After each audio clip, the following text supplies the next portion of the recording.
ఈ నెల 28 లేదా 29వ తేదీల్లో కేంద్ర మంత్రివర్గాన్ని పునర్వ్యవస్థీకరించబోతున్నారు అని జాతీయ మీడియా రిపోర్ట్ చేస్తూ ఉంది. ఈ మేరకు కొన్ని పరిణామాలు వేగంగా జరిగాయి.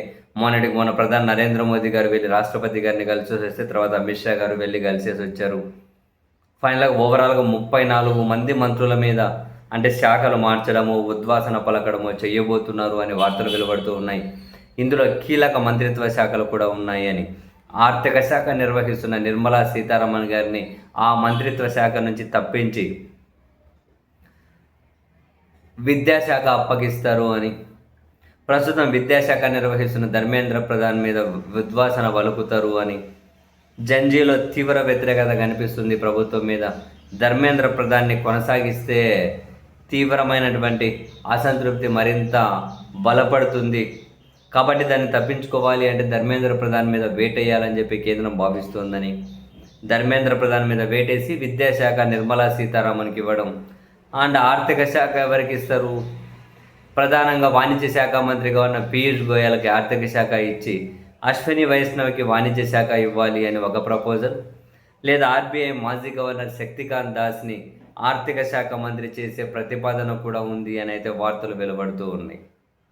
సో ప్రధానంగా ఉత్తరప్రదేశ్లో ఈ ఏడాది చివరిలో ఎన్నికలు జరగబోతూ ఉన్నాయి కాబట్టి పంజాబ్లో కూడా సో ఆ రాష్ట్రాలకు ప్రాధాన్యత ఇస్తారు అని.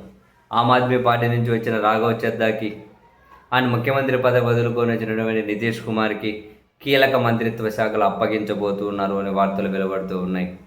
ఇంట్రెస్టింగ్గా నిన్న మొన్నటి వరకు ఆంధ్రప్రదేశ్ నుంచి కూడా తెలుగుదేశం లేదా జనసేనకు ఒక అడిషనల్గా ఒక మంత్రి పదవి కేటాయించబోతున్నారు రాష్ట్రానికి, ఆ రెండు పార్టీల్లో ఒకరికి అని చెప్పి వార్తలు వెలువడ్డాయి.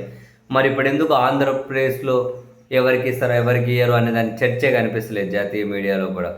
అదే పక్కన తెలంగాణలో కూడా చర్చ జరుగుతుంది. ఈటెల రాజేందర్ కానీ లేదా డీకే అరుణాకు కానీ కేంద్ర మంత్రికి అవకాశం దక్కొచ్చు అని చెప్పి అక్కడ చర్చ జరుగుతూ ఉంది.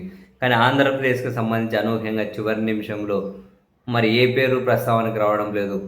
బహుశా ఆంధ్రప్రదేశ్లో మార్పు చేర్పులు ఏమీ ఉండకపోవచ్చా, లేదా ఇంకేదైనా అడిషనల్గా ఒక మంత్రి పదవి ఏమైనా కేటాయించబోతున్నారా తెలియదు, చూడాలి. బట్ మంత్రివర్గాన్ని అయితే 28 29లో పునర్వ్యవస్థీకరించబోతూ ఉన్నారు. దాదాపు ఆ ముహూర్తం కూడా ఫిక్స్ అయిందట. భారీగా మార్పు చేర్పులు ఉంటాయి. బట్ కీలకమైనటువంటి హోమో, రక్షణో, విదేశాంగో ఇటువంటివి కదపకపోవచ్చు, కానీ ఆర్థిక శాఖ, విద్య, వాణిజ్య ఈ శాఖల మంత్రులకైతే డెఫినెట్లీ మార్పులు తప్పవు అని దాదాపు ఫిక్స్ అయిపోయింది జాతీయ మీడియా వాళ్ళకు వచ్చిన సమాచారాన్ని ఆధారంగా.